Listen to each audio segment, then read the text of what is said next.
Chodź. Babcia, mamy nowego pieska. Zobacz. O kurwa. Patrzaj, jaka fajna, patrzaj. Na imię ma Agusia.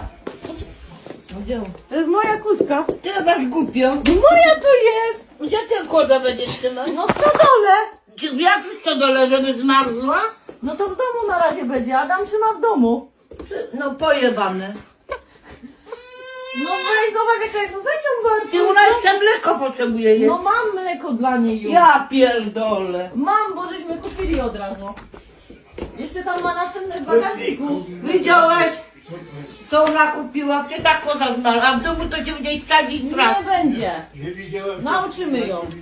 No tyś to szalała, będziecie... Nie będzie nic zrobiła Przecież to babcia. trzeba siano, trzeba... No Adam ma wszystko. Pierdolnięto.